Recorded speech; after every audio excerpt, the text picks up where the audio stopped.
हो गया ऑन। चलो देखो अब मैग्नेटिक इफेक्ट ऑफ करंट, इस चैप्टर को पूरा चैप्टर भी देखेंगे विद क्वेश्चन, कैसे क्वेश्चन बोर्ड में आते हैं और कैसा इसका तुम्हारा एमसीक्यू होगा। सही से रहना क्लास में। सबसे पहले सवाल, तुम्हारा मैग्नेट क्या होता है? मैग्नेट तो हम क्या बोलते हैं कि a magnet is a piece that attracts material like iron, nickel, cobalt etc. मतलब हर चीज को ये अपनी तरफ अट्रैक्ट नहीं करता है। तो मैग्नेट के अंदर दो प्रॉपर्टीज हो गई, attractive as well as directive, मतलब अपनी तरफ खींचता है किसी चीज को। क्या चीज? मैग्नेट। तो एक मैग्नेट के बार मैग्नेट के अंदर कितने पोल हो सकते हैं? दो, north pole and south pole. ठीक है। और अगर हमको किसी भी मैग्नेट का अगर मैग्नेटिक डायरेक्शन पता करना है तो नॉर्थ पोल से देख सकते हो। ठीक है, इसे नॉर्थ पोल से हम देख सकते हैं। तो यहां पे अगर हम मान लो कोई मैग्नेट है हमारे पास, अगर इस मैग्नेट को हमने क्या किया, ब्रेक कर दिया। अगर हमने किसी मैग्नेट को ब्रेक कर दिया तो इसके अंदर जो पोल होता है वो ऑटोमेटिकली जनरेट हो जाती हैं। इसके जो पोल होते हैं वो ऑटोमेटिकली अपने आप जनरेट हो जाता है। जो इसके अंदर मैग्नेटिक पोल होती है वो अपने आप जनरेट हो जाता है। तो अब यहां पे अगला टॉपिक है हमारा कि मैग्नेटिक फील्ड। जैसे मान लीजिए ये कोई मैग्नेट है, इस मैग्नेट के अंदर नॉर्थ पोल और साउथ पोल है, इसलिए हम लोग इसको कहते हैं डायपोल। दो पोल, नॉर्थ एंड साउथ पोल। तो यहां पर मैग्नेट के चारों तरफ जो फोर्स लगेगा उसको हम लोग कहते हैं मैग्नेटिक फोर्स, या इसको हम लोग सिंपली कहते हैं मैग्नेटिक फील्ड। या उसको मैग्नेटिक फील्ड कहो या मैग्नेटिक फोर्स को, जो इसके चारों तरफ लग रही है, ये है हमारा मैग्नेटिक फील्ड। ठीक है। और मैग्नेटिक फील्ड जो होती है इसकी यूनिट होती है टेस्ला। कितना होता है? टेस्ला। मैग्नेटिक फील्ड की सारी यूनिट टेस्ला। और 1 टेस्ला तुम्हारा होता है 10 to the power 4 gauss. 10 to the power 4 gauss होता है 1 tesla, 10 to the power 4 gauss. तो gauss is the CGS unit of magnetic field. Magnetic field की सीजीएस यूनिट क्या है? बोलो, गॉस। और ऐसा यूनिट क्या लिखोगे? Tesla. 1 tesla 10 to the power 4 gauss होता है। उसके साथ साथ 1 टेस्ला होता है 1 newton by 1 metre into 1 ampere. मतलब 1 tesla equal to 1 newton by 1 metre into 1 ampere. ये ज्योमेट्री डिप्लोमा में पूछा है। 1 tesla 1 newton by 1 metre into 1 ampere. अब उसके बाद हमारा जो कॉन्सेप्ट है वो क्या होता है हमारा?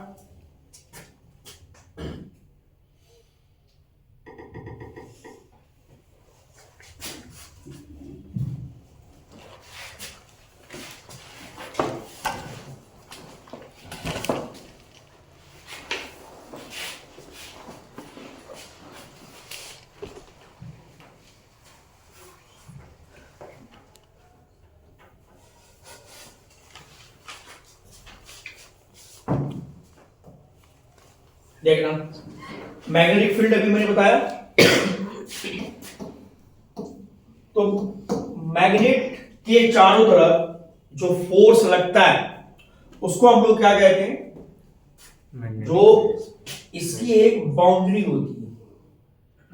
जैसे यहां देखो, मैग्नेटिक फील्ड लाइन जो होता है इसको हम लोग मैग्नेट के चारों तरफ जो उसकी फील्ड होती है उसको रिप्रेजेंट्स करने के लिए हम लोग मैग्नेटिक फील्ड लाइन बनाते हैं। और मैग्नेट के चारों तरफ ऐसा कोई लाइन नहीं होता है।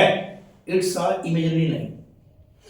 It's a imaginary line. तो ये इमेजिनरी लाइन क्या होता है कि मैग्नेटिक फील्ड यानी मैग्नेटिक लाइंस हमेशा नॉर्थ से साउथ तरफ जाएगी और साउथ से नॉर्थ की तरफ। Inside the magnet south to north और outside the magnet north to south. तो यहां पे हमारा सवाल क्या है? What is the properties of magnetic field line? ये जो हमारा मैग्नेटिक फील्ड लाइन है, ये जो मैग्नेटिक फील्ड लाइन देख रहे हो, बोलो, ये कहां से ऑपरेट हो रही है बताना, north to south, north to south outside the magnet and south to north inside the magnet. और मैग्नेटिक फील्ड लाइन का क्लाउड कहां पे है हमारा, क्लाउड कहां पे है इसकी क्लाउड कहां पे, पोल पे। इसका मतलब हुआ कि सबसे ज्यादा जो हमारा फोर्स है वो कहां पे लगता है, पोल पे। अगर पूछता है पेपर में कि ये फोर्स सबसे ज्यादा कहां पे लगती है, ये फोर्स सबसे ज्यादा पोल पे लगता है। तो उसके बाद ये ओरिजिनेट कहां से होती है, north to south pole outside the magnet और south to north pole inside the magnet. इतनी बातें क्लियर है। आउटसाइड कहां लगेगा, तो इसकी जो मैग्नेटिक फील्ड लाइन की जो प्रॉपर्टीज हैं इसको पेपर के लिए पढ़ करके जाना है। ये बोर्ड में पूछा जाता है what are the properties of magnetic field line या what are the properties of magnetic lines of force. दोनों बात बराबर है, चाहे तुम्हारा मैग्नेटिक लाइन ऑफ फोर्स पूछा जाए चाहे तुम्हारा क्या पूछा जाए, मैग्नेटिक फील्ड लाइन, ये दोनों इसकी प्रॉपर्टीज दोनों की सेम होगी। अब जो हमारा सवाल है यहां पे मैग्नेटिक फील्ड में, यहां पे गौर करिए, इसका जो एक्सपेरिमेंट था जहां पे दो चीजें ध्यान रखना है। एक तो मैग्नेटिक फील्ड लाइंस की प्रॉपर्टीज क्या है या मैग्नेटिक लाइन ऑफ फोर्स की प्रॉपर्टीज क्या है, बोर्ड के अकॉर्डिंग बात कर रहा हूं। उसके बाद अगर draw the magnetic field line कहता है तो मैग्नेटिक फील्ड लाइन जब भी हम ड्रॉ करेंगे तो इस बात का ख्याल रखना है कि ये जब भी कोई चीज बनाते हो बाहर मैग्नेट के लिए और मैग्नेटिक फील्ड लाइन हम लोग ड्रॉ करते हैं, तो इस बात का ये ख्याल रखना है कि ये जो मैग्नेटिक फील्ड लाइन है ये कभी भी एक दूसरे को इंटरसेक्ट नहीं कराना है। ऐसा बनाना है कि ये लाइन एक दूसरे को टच ना करे। इतनी बातें समझ में आ रही है, एक दूसरे को टच ना करे, ये कवर करना है। इसका डायग्राम मिलेगा तुमको। एक तो इसका डायग्राम अभी तक क्या हुआ, पहला question what are the properties of magnetic field line, दूसरा question draw the magnetic field, draw the magnetic field कैसे ड्रॉ होगा। उसके बाद यहां पे हमारा ये आता है why to magnetic field lines don't intersect each other. जैसे मान लो ये जो है, अगर हम ये मैग्नेटिक फील्ड को मान लो हम थोड़ी देर के लिए ये क्रॉस कर रहा है, ठीक, तो यहां पे अगर हम कंपास नीडल लगाते हैं तो कंपास नीडल जो है वो कंफ्यूज हो जाएगा कि ये हमको कहां लगाना है। तो इसीलिए जब वहां लगाओगे ये एक अलग डायरेक्शन शो करता है। इसका मतलब होता है कि मैग्नेटिक फील्ड लाइंस कभी भी एक दूसरे को इंटरसेक्ट नहीं करती है। एक सवाल ये भी नोट करना है, why to magnetic field lines don't intersect each other. अब तक अभी 3 क्वेश्चंस हमारे हो गए। उसके बाद अब जो हमारा कंटेंट है वो आता है हमारा electromagnet. It was accidental phenomenon. इसका क्रेडिट जाता है किसको, एससी ओयस्टर्ड इन 1820 में। तो इसका होता है क्या, देखना है यहां पे।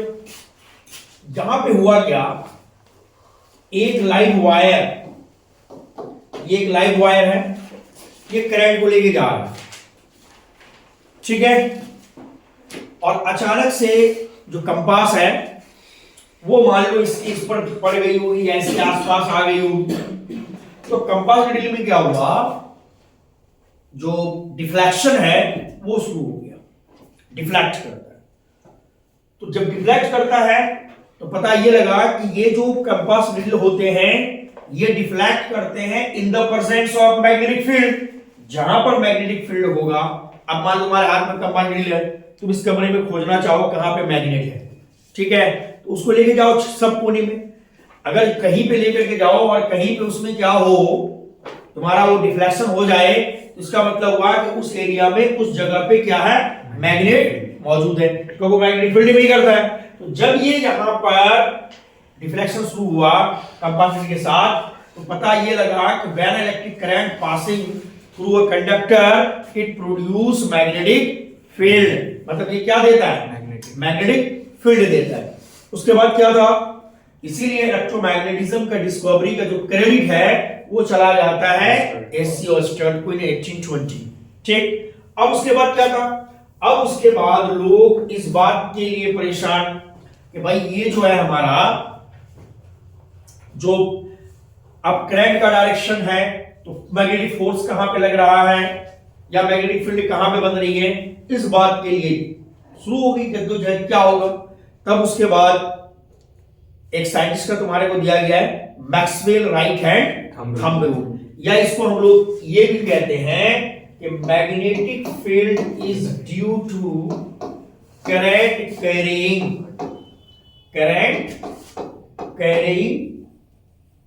स्ट्रेट वायर, या हम लोग कह सकते हैं स्ट्रेट कंडक्टर्स, यानी magnetic field due to current carrying straight conductor. इसके लिए हम लोग पढ़ते हैं किसका, Maxwell right hand thumb rule.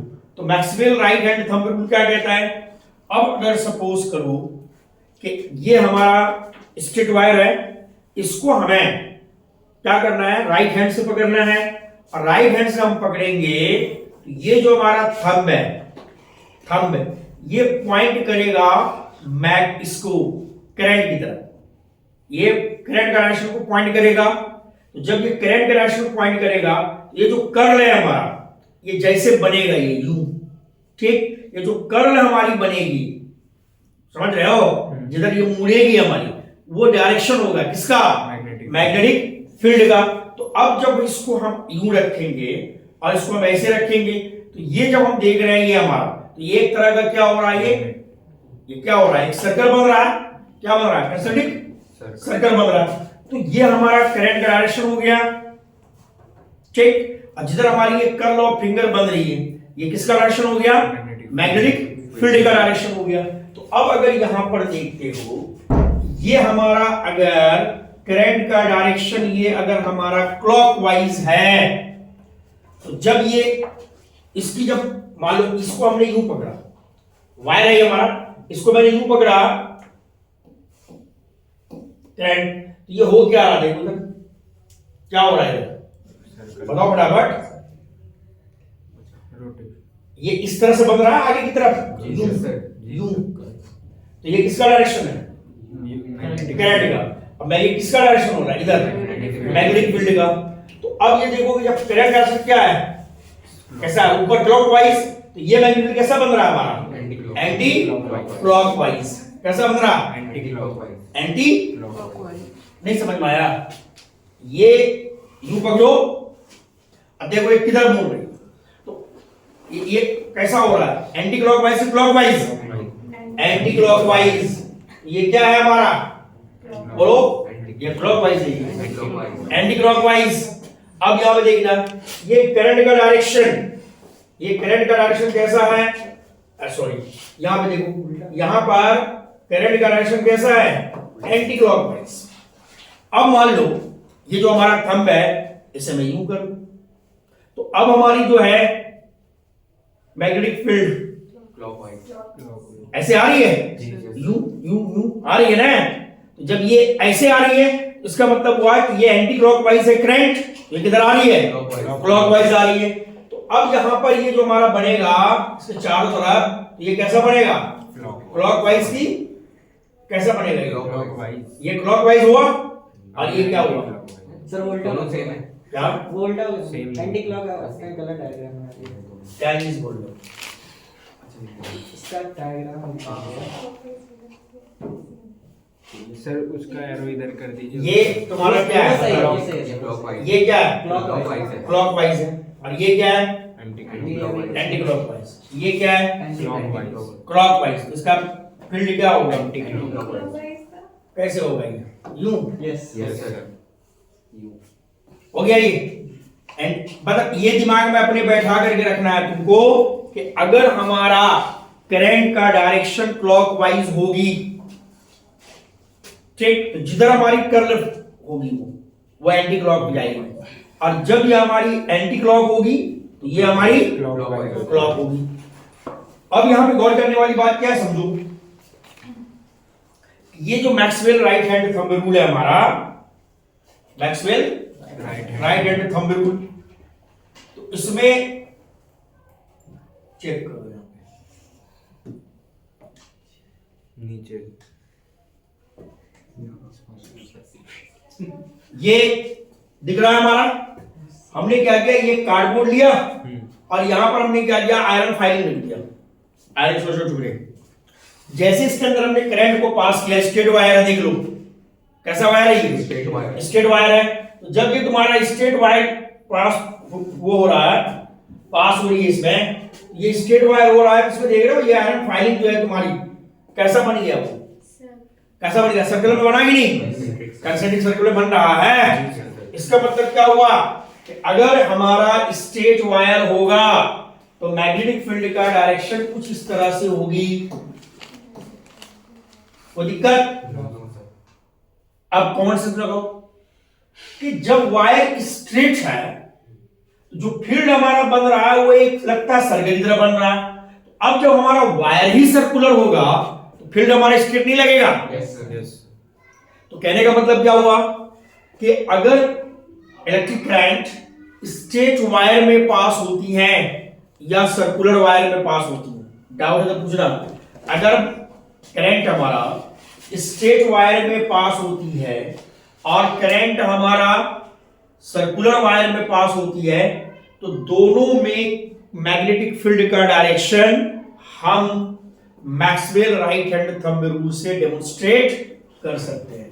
कहने का मतलब क्या हुआ, मैग्नेटिक फील्ड फिर समझो, अगर ये हमारा स्ट्रेट वायर है, इसमें अगर हम क्या करते हैं, इसको पकड़ा यूं तो ये थंब हमारा क्या बता रहा है, करंट का डायरेक्शन बता रहा है। तो अब जिधर हमारी ये उंगलियां मुड़ेंगी, ये जिधर से ऐसे मुड़ेगी, ये किसको बताएगा, मैग्नेटिक फील्ड को बताएगा। किसको बताएगा, मैग्नेटिक फील्ड को। अब यहां पे गौर करो क्या है, अब यहां पे आता है फैक्टर्स अफेक्टिंग इस वायर के अंदर वो कौन कौन से फैक्टर्स जो हैं जो मैग्नेटिक फील्ड को क्या कर सकता है, बढ़ा सकता है या घटा सकता है। ठीक है, बढ़ा सकता है या घटा सकता है। सबसे पहला देखना क्या है, magnetic field is directly proportional current. क्या मतलब, मैग्नेटिक फील्ड को फिजिक्स में हम लोग डिस्ट्रीब्यूट करते हैं और अगर हम करंट बढ़ाएंगे इस वायर में, अगर हम करंट का मैग्नीट्यूड बढ़ाते हैं तो मैग्नेटिक फील्ड भी बढ़ेगा।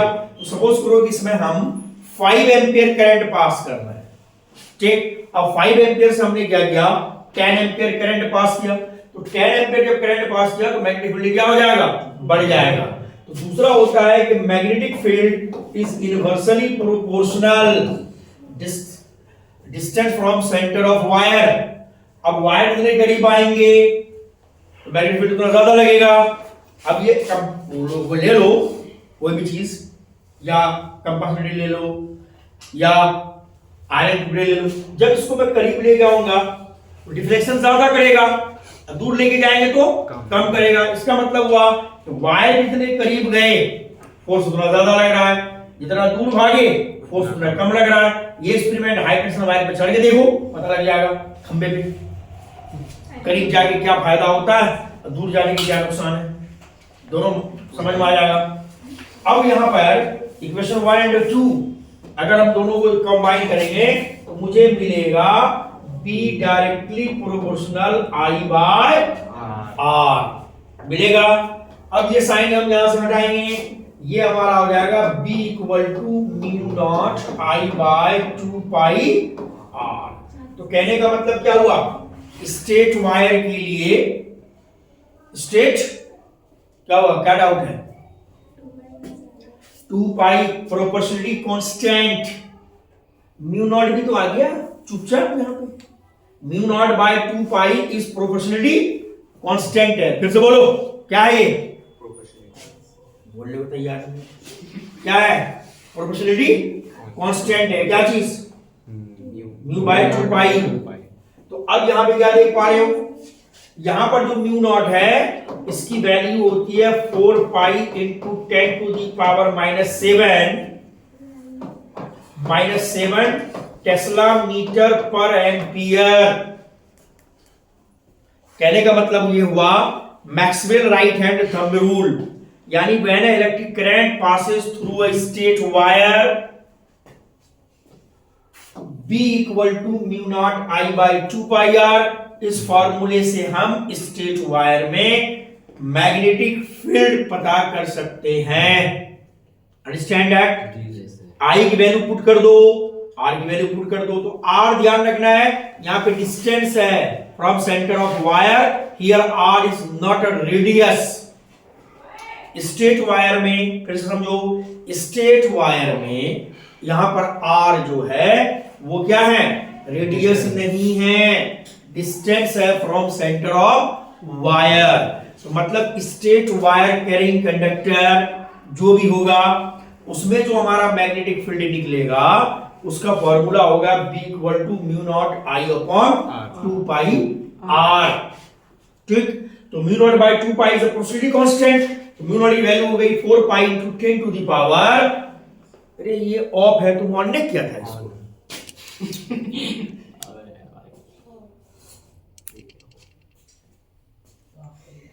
सर वो तो आप करेंगे, आपको जाएगा। चलो, यहां तक कोई दिक्कत, डाउट क्लियर हो रहा है? तो Maxwell right hand thumb rule में जो अभी मैंने तुमको दिखाया था, क्या देखे थे अभी पहले डायग्राम दिखाया था ना मैंने? जी सर। उसको ध्यान रखना, एनसीईआरटी में बना हुआ वो कार्डबोर्ड डायग्राम है। अब देखो यहां गौर करो, ये तो था हमारा magnetic field due to current carrying straight conductor. अब हमारा देखो क्या दूसरा टॉपिक, केस हमारा है case 2, magnetic field is due to current carrying circular wire, circular wire. तो अब अगर हमारा ये सर्कुलर वायर है, सर्कुलर वायर है, इसमें मैग्नेटिक फील्ड लगी, तो सर्कुलर वायर में अब वायर हमारा सर्कुलर है, जब वायर हमारा सर्कुलर है तो इसमें ये हमारा करंट है। अब हमें गौर करना है, अब यहां गौर करो, ये करंट का डायरेक्शन कैसा बनाया है? देखो तो कैसा है ये? Anti clockwise. अब यहां पे करंट का डायरेक्शन कैसा बनाया मैंने? क्लॉकवाइज। अब गौर करना है पहली बात, अभी जब वायर हमारा स्ट्रेट था तो मैग्नेटिक फील्ड हमारे कैसे लग रहे थे? सर्कल पे लग रहे थे। जल्दी बताओ। तो लेकिन वायर कैसा था? स्ट्रेट। वायर कैसा था? और अब वायर कैसा है? अब वायर कैसा है? सर्कुलर है। इसका मतलब क्या हुआ? अब जब वायर सर्कुलर है उसकी फील्ड किधर लग सकती है? स्ट्रेट पे। तो कहने का सेंस क्या हुआ? For a straight wire conduct, straight conductor, current carrying straight conductor and current carrying circular conductor, दोनों ही केस में मैग्नेटिक फील्ड का डेमोन्स्ट्रेशन हम जो है Maxwell right hand thumb rule से कर सकते हैं। तो जितना ज्यादा ये टर्म्स हम बढ़ाते चले जाएंगे उतना ज्यादा मैग्नेटिक फील्ड की ताकत भी बढ़ती चली जाएगी। इसके लिए सर्कुलर के लिए यहां पर हमारा एक फॉर्मूला जनरेट होता है। यहां पर एक फॉर्मूला हमारा क्या जनरेट होता है देखना, यहां पर हमारा फॉर्मूला जनरेट होता है कि magnetic field is directly proportional to the current. यानी अगर हम मैग्नेटिक करंट का करंट की मैग्नीट्यूड बढ़ाते हैं 5 ampere to 10 ampere, 10 to 15 ampere, तो मैग्नेटिक फील्ड भी बढ़ेगा।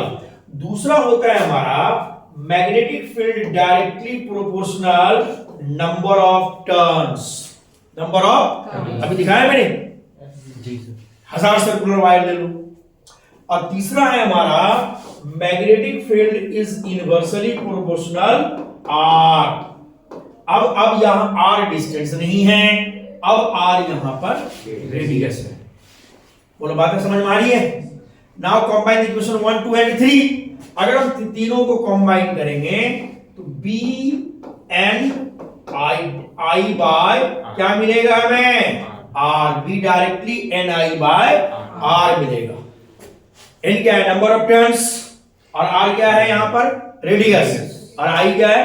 करंट।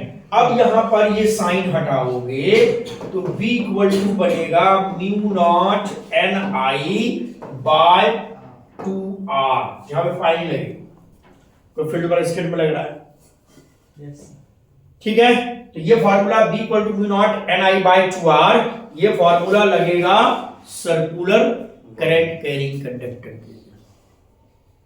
तो फिर से रिकॉल करो कि current carrying circular wire, current carrying straight wire, इन दोनों ही केस में मैग्नेटिक फील्ड का डेमोन्स्ट्रेशन या मैग्नेटिक फोर्स का डेमोन्स्ट्रेशन हम कर सकते हैं by the help of Maxwell right hand. बोलो, कोई दिक्कत यहां तक? उसके बाद तीसरा हमारा आता है सोलेनोइड, यानी मैग्नेटिक फील्ड ड्यू टू, तीसरा केस है हमारा। क्या है तीसरा केस बताना? Magnetic field due to solenoid. अब magnetic field due to case 3, magnetic field is due to solenoid. ये कुछ ऐसा होता है, ये long tightly wound helical coil होगा, ऐसा कुछ हेलिकल कॉइल। देखे हो क्या होता है? Long tightly wound helical coil, इसको क्या बोलते हो? बोलो, मतलब समय क्यों दर्द हो रहा है? Long tightly wound helical coil क्या बोलते हैं इसको? सोलेनोइड है। अब सोलेनोइड में क्या होता है देखना, इसमें मैग्नेटिक फील्ड होती है डायरेक्टली प्रोपोर्शनल करंट के, मैग्नेटिक फील्ड होता है directly proportional number of turns per unit length. अब गौर करना है, जो बड़ा वाला एन मैंने लिखा था, ये क्या था? Number of turns, number of turns. अब ये छोटा वाला जो एन लिखा हूं, ये क्या है? Number of turns per unit length. Small N निकालने का फॉर्मूला है कैपिटल एन बाय एल, यानी number of turns per unit length. पढ़ो इसको पढ़ो, number of turns per unit length, number of turns per unit length क्या हो गया? ये स्मॉल एन, स्मॉल एन। अगर कहीं पे लिखा हुआ रहता है ओनली नंबर ऑफ टर्न्स, उसके बाद उसका लेंथ गिवन होता है, तो अगर हम नंबर ऑफ टर्न्स को लेंथ से डिवाइड कर देंगे तो हमारा आ जाएगा number of turns per unit length. Now combine the equation 1 and 2 we get, दोनों को जब कंबाइन करोगे तो B डायरेक्टली प्रोपोर्शनल क्या हो जाएगा? Ni। उसके बाद क्या हो जाएगा? B equal to mu naught Ni। इसका मतलब क्या हुआ कि सोलेनोइड के लिए मैग्नेटिक फील्ड निकालने का फॉर्मूला हो गया mu naught Ni, mu naught Ni। तो म्यू नॉट को क्या ले रहे हैं? 4 पाई 10⁻⁷ टेस्ला मीटर पर एम्पियर, और n लेना है number of turns per unit length, और I यहां पे होगा करंट। कोई डाउट यहां तक? सर इसका थोड़ा लॉजिक समझा लीजिए। नहीं थोड़ा सेम ही है कि अलग है, बता दो। स्वैप करो, तब इसको लॉजिक से अच्छे से बात करेंगे। सोलेनोइड हो गया। चलिए अब देखना है इलेक्ट्रोमैग्नेट। अब यहां गौर करना है, इलेक्ट्रोमैग्नेट हमको बनाना है, हम क्या करेंगे? हम यहां पर लेंगे सॉफ्ट आयरन, सॉफ्ट आयरन। सवाल यहां पे एक और हमारा आएगा, क्या समझो? एक सवाल लिखो व्हाट इज सोलेनोइड, एक सवाल ये लिखो। इमरान लिखो, वो बच्चा इमरान, भाई इमरान गर्मी क्या है?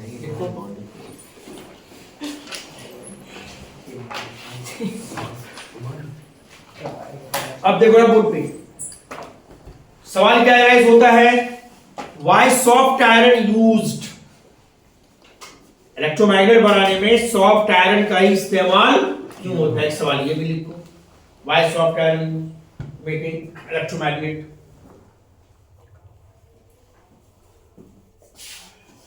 तुम किस भरोसे हो? तुम गुस्सा आता है पहले से, ये तुम नहीं लिख रहे हो। अरे अभी जग जाओ नींद से, अभी जग जाओ नींद से, पढ़ लो मेहनत से। डिप्रेशन।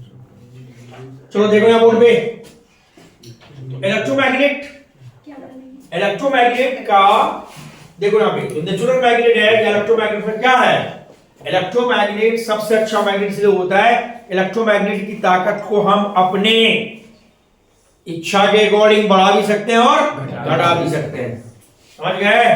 इलेक्ट्रोमैग्नेट में यही होता है। अगर इसके हम नंबर ऑफ टर्न्स बढ़ा देंगे पर यूनिट लेंथ, मैग्नेटिक फील्ड बढ़ जाएगी।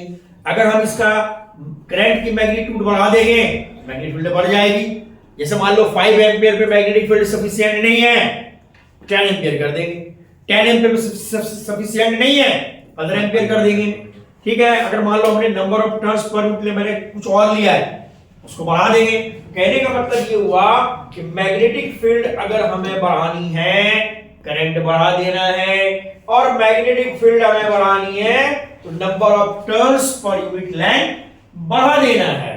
और number of turns per unit length अगर बढ़ा देते हो तो B equal to mu naught NI, ये जो फॉर्मूला हमारा बनकर तैयार होता है, तो B equal to mu naught NI ये यूज होता है। ये फॉर्मूला यूज होता है सोलेनोइड के लिए भी, और ये फॉर्मूला यूज होता है इलेक्ट्रोमैग्नेट के लिए भी। अब यहां पे क्या होता है? Factors affecting electromagnet. इलेक्ट्रोमैग्नेट के मैग्नीट्यूड को बढ़ाने घटाने के लिए यहां पे 3 चीजें हैं। एक है हमारा करंट, दूसरा है number of turns per unit length, और तीसरा है हमारा नेचर ऑफ मटेरियल। ये जो हमने मटेरियल लिया है कोर में, नेचर ऑफ कोर मटेरियल जो मैंने कोर में लिया है, इसके ऊपर डिपेंड करता है। अगर हम यहां पर आयरन के अलावा कुछ और यूज करेंगे तो मैग्नेटिक फील्ड में चेंजिंग आएगी। तो 3 बातें ध्यान रखना है। इलेक्ट्रोमैग्नेट के अंदर एक हो जाता है हमारा करंट का मैग्नीट्यूड, दूसरा हो जाता है हमारा number of turns per unit length, और तीसरा हो जाता है हमारा नेचर ऑफ कोर मटेरियल। लेकिन फॉर्मूला हमारा बनता है B equal to mu naught NI। ठीक है? इसका यूज हमारा क्या होता है? इलेक्ट्रिक ट्रेन में, या अगर किसी पेशेंट के अंदर मान लो स्मॉल आयरन स्प्लिंटर चला गया, तो जो आंख का डॉक्टर है वो यूज कर सकता है उसको बाहर निकालने में। उसके बाद इसका यूज होता है तुम्हारा मैग्नेटिक क्लॉक में, मैग्नेटिक लॉक वगैरह में, मैग्नेटिक लॉक में। उसके बाद अगर मान लो कोई हैवी ऑब्जेक्ट को हमें एक जगह से दूसरी जगह जाना है वहां, उसके बाद इसका यूज होता है MRI मशीन में। इसमें MRI मशीन देखोगे, जब MRI मशीन देखोगे, जब MRI कभी कराओगे तो देखोगे वहां लिखा रहता है उसके ऊपर टेस्ला लिखा रहता है। क्योंकि मैग्नेटिक फील्ड मैंने क्या बताया अभी? टेस्ला। ये है तुम्हारा MRI, मैग्नेटिक रेजोनेंस इमेजिंग। इसका फुल फॉर्म होता है क्या? मैग्नेटिक रेजोनेंस इमेजिंग कहा जाता है। रेजोनेंस केमिस्ट्री में भी पढ़ोगे, बेंजीन की रेजोनेंस स्ट्रक्चर भी होता है जी। बेंजीन के रेजोनेंस स्ट्रक्चर भी होते हैं, नहीं पता है? Very good. चलिए अब हम बात करेंगे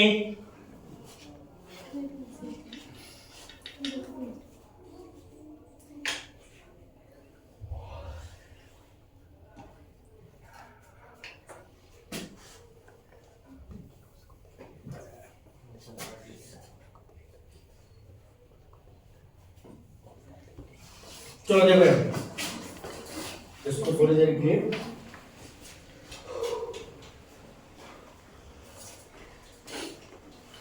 देखो। अब हम पढ़ेंगे मैग्नेटिक फोर्स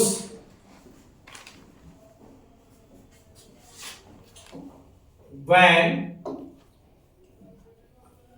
चार्ज पार्टिकल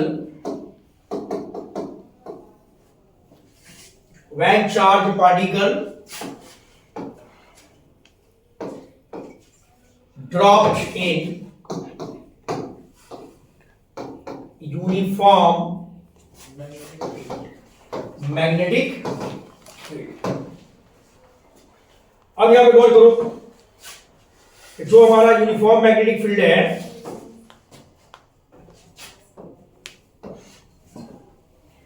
अगर पेपर में यूनिफॉर्म मैग्नेटिक फील्ड ड्रॉ करने के लिए आता है, डायरेक्शन सेम बनानी है, लाइनिंग सेम खींचनी है, दोनों फील्ड के बीच में, लाइन के बीच में गैप बिल्कुल इक्वल होना चाहिए। समझ रहे हो? अगर मान लो एक मैग्नेट यूं है, एक यूं है, एक यूं है, एक ऐसे है, एक ऐसे, ये सारे नॉन यूनिफॉर्म है, तो इसकी डायरेक्शन इक्वल नहीं है। समझ रहे हो? डायरेक्शन भी सेम होनी चाहिए और सब कुछ। अब देखो यहां पे इसमें एक चार्ज पार्टिकल हमने ड्रॉप किया, अब इसके ऊपर जो फोर्स लगेगी, क्या लगेगा? फोर्स। इसके ऊपर जो फोर्स लगेगी, इसको देखो, जहां पे होगा हमारा force directly proportional magnetic field. What does it mean? ये मैग्नेटिक फील्ड की ताकत जितनी ज्यादा होगी, मान लो ये है हमारा 5 टेस्ला, हमने इसमें 5 टेस्ला से बढ़ा के कर दिया 10 टेस्ला, तो जब 10 टेस्ला हम बढ़ा करके कर देंगे तो हमारा मैग्नेटिक फील्ड भी क्या हो जाएगा? बढ़ जाएगा। उसके बाद आता है force directly proportional velocity charge, velocity, ठीक, वेलोसिटी। उसके बाद तीसरा आता है चार्ज, मैग्नीट्यूड ऑफ चार्ज। चौथा आता है डायरेक्टली प्रोपोर्शनल साइन थीटा, मतलब फिजिक्स में एंगल का भी इंपॉर्टेंस होता है, ठीक है। अगर हम चारों को कॉम्बाइन करते हैं, चारों को अगर कॉम्बाइन करते हो तुमको क्या मिलेगा? एफ डायरेक्टली प्रोपोर्शनल बी भी क्यू साइन थीटा। बोलिए मिलेगा? नहीं मिलेगा। अब हम क्या करेंगे, यहां पर F equal to A B भी क्यू साइन थीटा, के यहां पे क्या हो गया? कांस्टेंट। अब अगर तुम यहां पे के की वैल्यू क्या ले लो? 1, तो एफ इक्वल टू हो जाएगा बी भी क्यू साइन थीटा। बोलिए बात समझ में आ रही है? अब अगर मान लो कि चार्ज पार्टिकल हम मैग्नेटिक फील्ड में ड्रॉप कर रहे हैं परपेंडिकुलरली 90 डिग्री के एंगल से, तो साइन 90 डिग्री की वैल्यू कितनी हो जाती है? 1 हो जाती है। तो F इक्वल टू हो जाएगा बी भी क्यू। इसी को बोला जाता है लॉरेंज फोर्स। क्या? Lorentz force. ये फोर्स पूछा गया है एमयू के साथ साथ जामिया के डिप्लोमा में। तो जब भी कोई charge particle uniform magnetic field में घूमती है, उसके ऊपर जो फोर्स लगता है उसका फॉर्मूला है F इक्वल टू बी भी क्यू। बोलो, नहीं आ रहा है समझ में? क्या होता है? F इक्वल टू बी भी क्यू। इसको बोला जाता है लॉरेंज फोर्स। कौन सा फोर्स है? अब यह गौर करना है, ये जो हमारा लॉरेंज फोर्स है, दिस वन, तो लॉरेंज फोर्स में क्या है? देखो यहां पे हमने क्या लिखा? F इक्वल टू बी भी क्यू। इसको ऐसे भी लिख सकते हो, कोई बड़ा इशू नहीं। B Lorentz force. What is the application of this force? इस फोर्स का इस्तेमाल किया जाता है न्यूक्लियर फिजिक्स में। किसमें? यानी एटम का जो न्यूक्लियस होता है उसकी स्टडी करने में आप कर सकते हो। अब यहां गौर करना मेरे भाई, अगर मान लो ये किसी एटम का न्यूक्लियस है, क्या है? किसी एटम का न्यूक्लियस है। अब अगर ये किसी एटम का न्यूक्लियस है, हम क्या कर रहे हैं, इसके ऊपर अल्फा पार्टिकल की बमबार्डिंग जैसे रदरफोर्ड ने करवाया, या मान लो मैं इसके ऊपर न्यूट्रॉन की बमबार्डिंग करा रहा हूं। तो अपने ब्रेन के अंदर बैठाना है, जब मुझे इस एटम के न्यूक्लियस को हिट करना है, we want to break it. जब तुम उसको ब्रेक करना चाह रहे हो, ठीक है, तो सबसे पहले दिमाग में बैठा लाना है, ये न्यूट्रॉन तुमको दिख तो नहीं रहा है कि तुम मारेगा उसके ऊपर? कंचा खेल रहा है लेन, ऐसे मारेगा? कंचा तो दिख रहा है तुमको? नहीं आता। तो कहने का सेंस क्या हुआ मेरे भाई? ये जो चार्ज पार्टिकल होते हैं और अनचार्ज पार्टिकल होते हैं, इन दोनों की वेलोसिटी को बढ़ाते हैं, तब उसको टारगेट करते हैं।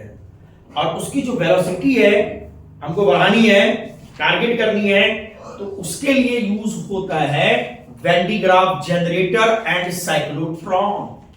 क्या यूज होता है? Van de Graaff generator. Van de Graaff generator and cyclotron. फिर इसको हम यहां पे हिट कराएंगे। देखो यहां पे इस एटम के न्यूक्लियस को तोड़ने के लिए हम इसमें इस्तेमाल कर सकते हैं अल्फा पार्टिकल भी, बीटा पार्टिकल भी, न्यूट्रॉन भी, गामा भी।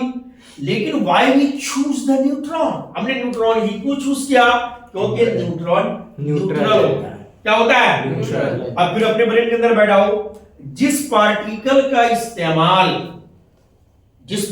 इस्तेमाल किसी भी एटम के न्यूक्लियस को आर्टिफिशियल तरीके से तोड़ने में किया जाता है, उसको हम कहते हैं प्रोजेक्टाइल। क्या कहते हैं? प्रोजेक्टाइल। प्रोजेक्टाइल बोला जाता है। The particles which are used in artificial radioactive disintegration is called projectile. इसको क्या बोलते हैं? प्रोजेक्टाइल बोलते हैं। बेस्ट प्रोजेक्टाइल कौन है? न्यूट्रॉन। इसको प्रूव किया था एच ब्लैटअप डब्ल्यू बॉथ इन 1932। इसको ऐसे ब्रेक क्यों किया जाता है? फायदा क्या होता है? एटम के न्यूक्लियस को ब्रेक करना है, न्यूक्लियर फ्यूजन, उसके बाद इसमें एनर्जी जनरेट होगी। इलेक्ट्रिसिटी जनरेट नहीं होगा, न्यूक्लियर फिजिक्स स्टडी नहीं करोगे। Very good. न्यूक्लियर रिएक्टर का नाम नहीं सुना? Yes. जब तुम इसको एक बार हिट कर देते हो ना, ये क्या हो जाता? अनकंट्रोल्ड। क्या हो जाता है? अनकंट्रोल्ड। ये अनकंट्रोल्ड चेन रिएक्शन होता है। अनकंट्रोल्ड चेन रिएक्शन, इसको बोला जाता है हिंदी में अनियंत्रित श्रृंखला अभिक्रिया। आप कॉमन सेंस लगा, अगर ये इतना फास्ट टूटता है, देखो यहां पे अच्छा समझो, अगर कोई काम, कोई रिएक्शन इंस्टेंटेनियस बहुत फास्ट हो रहा, एकदम या बहुत स्लो, सुस्त की तरह हो रहा, उसका हमारे लाइफ में कोई यूज नहीं। हमें चाहिए एनर्जी, तो हमारे लिए इसको चाहिए कि भाई मॉडरेट हो। तो अब ये अनकंट्रोल्ड है, तो अब इसको अगर हमको यूटिलाइज करना है अपने लाइफ में, हमें से एनर्जी जनरेट करना है, तो मुझे क्या करना पड़ेगा? इस अनकंट्रोल्ड चेन रिएक्शन को कंट्रोल करनी पड़ेगी। इसीलिए न्यूक्लियर पावर प्लांट्स को पूरी बात समझ में आया? इसीलिए उसमें क्या हुआ, पहले अच्छे से समझ लो। ये अनकंट्रोल्ड चेन रिएक्शन को कंट्रोल करने के लिए वजूद में आया न्यूक्लियर रिएक्टर। समझ गया? वो क्या करता है न्यूक्लियर रिएक्टर? न्यूक्लियर रिएक्टर तुम्हारा करता क्या है? वो अनकंट्रोल्ड चेन रिएक्शन को कंट्रोल करता है। 2 December 1942 from USA, Enrico Fermi, who designed the first nuclear reactor. A nuclear reactor is a device that converts nuclear energy into electrical energy. समझ गए? और इस न्यूक्लियर रिएक्टर के अंदर कंट्रोलिंग रॉड लगाई जाती है। कंट्रोलिंग रॉड जो कि कैडमियम या बोरॉन की बनी होती है। अगर एंट्रेंस में पूछे which of the following rod is used as a controlling rod in nuclear reactor, you can check out on cadmium या boron rod, इसमें तुम टिक लगा सकते हो। क्लियर है? क्यों? ये न्यूट्रॉन को कंट्रोल करता है। अगर न्यूट्रॉन को कंट्रोल नहीं करेगा, रिएक्शन को ये फिर अनकंट्रोल्ड कर देगा। क्या कर देगा? ये अनकंट्रोल्ड कर देगा। और इनके अंदर फ्यूल यूज होती है, फ्यूल, यूरेनियम 235 या प्लूटोनियम 239, इसको बोला जाता है न्यूक्लियर फ्यूल। ये क्या करता है सर? रॉड के बॉम्ब होती है ये फ्यूल। अबे मेरे भाई, तू जनरेटर चलाएगा बिना डीजल के? नहीं। हाँ, रिएक्टर बना लिया तो फ्यूल नहीं लगेगा? Yes sir. लगेगा? अबे लगेगा जी sir. That is the nuclear fuel. Uranium 235, plutonium 239, इसको न्यूक्लियर फ्यूल बोला जाता है। इसके अंदर यूज होती है कूलेंट। जैसे कार में कूलेंट लगता है, वैसे जो रिएक्टर के अंदर भी कूलेंट का यूज होता है। इसमें यूज करते हैं हम लिक्विड सोडियम, या इसके अंदर हम यूज करते हैं हैवी वाटर। क्या यूज करते हैं? Heavy water. ये कूलेंट है, तो ठंडा रखेगा उसको। उसके बाद इसके अंदर यूज होता है हमारा मॉडरेटर। क्या यूज होता है? मॉडरेटर। उस मॉडरेटर में क्या होता है? ग्रेफाइट। क्या होता है? ग्रेफाइट। ग्रेफाइट यूज होता है, या तुम यूज कर सकते हो हैवी वाटर, D2O यूज कर सकते हो। क्या यूज कर सकते हो? D2O, deuterium oxide. Heavy water का फॉर्मूला है D2O। अबे protium, deuterium, tritium, 3 isotopes of hydrogen, उसमें D2O यूज होता है, ड्यूटेरियम ऑक्साइड। इसको बोला जाता है heavy water. Heavy water and graphite, इसका यूज किया जाता है कहां? न्यूक्लियर रिएक्टर के अंदर एज अ मॉडरेट। फिर समझो, एज अ मॉडरेटर। और अगर ग्रेफाइट का यूज करते हैं हम लोग रिएक्टर में एज अ मॉडरेटर, तो रिएक्टर को कहा जाता है एटॉमिक पाइल। और जब हम हैवी वाटर का यूज करते हैं तो रिएक्टर को कहा जाता है स्विमिंग पूल रिएक्टर। क्या? Swimming pool reactor. ऐसा नहीं होता कि डेली इसमें फ्यूल डालना है, एक बार डालो 3 से 4 साल तक जरूरत नहीं पड़ती फ्यूल डालने की। और इसके ऊपर यूज किया जाता है प्रोटेक्टिव शेड, जो कि कंक्रीट की बनी होती है। ऐसा क्यों सर? इसलिए मोहतरम, अगर इसमें लीकेज हुआ, ये अल्फा अब बीटा गामा जैसी रेडिएशन निकलती है इससे, और गामा अगर तुम्हारी स्किन पे पड़ गया तो तुम्हारा डीएनए कैरेक्टर चेंज कर देगा गामा। और जो कैंसर, स्किन कैंसर होगा तो वो भी करेगा। तो कुछ इंफॉर्मेशन और दिमाग में बैठा लो, अभी एंट्रेंस एग्जाम भी दोगे बोर्ड एग्जाम के बाद, तो ये ध्यान रखना है कि जैसे देखो कोबाल्ट हो रहा है कैंसर, तो कोबाल्ट 60 का यूज होता है कैंसर ट्रीटमेंट में, सोडियम 23 का यूज होता है हार्ट ट्रीटमेंट में, आयोडीन 131 का यूज होता है वाइटर ट्रीटमेंट। इसी वजह से यहां पर क्या है, इंडिया में जादूगोरा से आता है न्यूक्लियर फ्यूल, जादूगोरा से। ये 11th एंट्रेंस जामिया में पूछा गया था, न्यूक्लियर फ्यूल तुम्हारा कहां से आता है। इसकी जब तुम एनर्जी निकालोगे, आइंस्टीन क्वेश्चन यूज करते हैं इक्वल टू mc², ये वाला इसके ऊपर यूज होता है। कौन सा यूज होता है? Equal to mc²। ये बंद है क्या? अभी तो ऑन किया, बंद का हो जाता है, चार्ज नहीं हुआ ना। Fully charge equal to mc²। इस फॉर्मूले में लगाते हैं। तो इसलिए हमारा यहां पर जो रिएक्टर है तुम्हारा, तो उसकी वो क्या, जैसे इसने पूछा अभी कि सर अल्फा पार्टिकल क्या होता है। अल्फा क्या है? जब किसी एटम का न्यूक्लियस ब्रेक होगा, न्यूक्लियस जब ब्रेक होती है उससे अल्फा बीटा और गामा रेडिएशन से निकलते हैं। अल्फा पार्टिकल बीटा और गामा रेडिएशन से निकलती है न्यूक्लियस के अंदर से। तभी तो इस फेनोमेनॉन का नाम है रेडियो एक्टिविटी, हिंदी में कहते हैं रेडियो सक्रियता। और इट वाज अ एक्सीडेंटल फेनोमेनॉन, और इसकी क्रेडिट चली गई हेनरी बैकरल को 1896 में। और कंपाउंड का नाम था पोटेशियम यूरेनिल सल्फेट। और रेडियो एक्टिविटी की यूनिट होती है बैकरल, और 1 बैकरल होता है 1 डीपीएस। इसकी दूसरी यूनिट होती है क्यूरी, और 1 क्यूरी होता है 3.7 into 10 to the power 10 DPS. और इसका तीसरा यूनिट होता है रदरफोर्ड, 1 रदरफोर्ड होता है 10 पर पावर 6 डीपीएस। डिसइंटीग्रेशन पर सेकंड, डिसइंटीग्रेशन पर सेकंड, डिसइंटीग्रेट।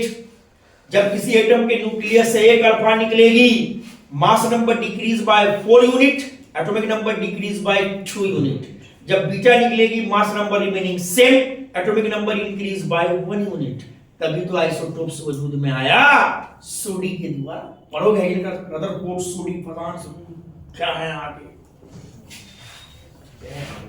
और कुछ जानना है? साइंस नहीं, क्या कह रहे हो? साइंस नहीं, साइंस लेंगे तो साइंस से तो है क्या, हिस्ट्री पढ़ा रहे हैं? चलो ज्यादा अंदर जाता है न्यूक्लियस सर, बढ़ लेकिन जाता है। और डीप बोलो आगे क्या बोल रहे थे, बताना फिर से, मैं सुना नहीं। सर, इंग्लिश का सैंपल पेपर दे दीजिए। तो बच्चों पढ़ाने आया मैं पढ़ो दिमाग लगा।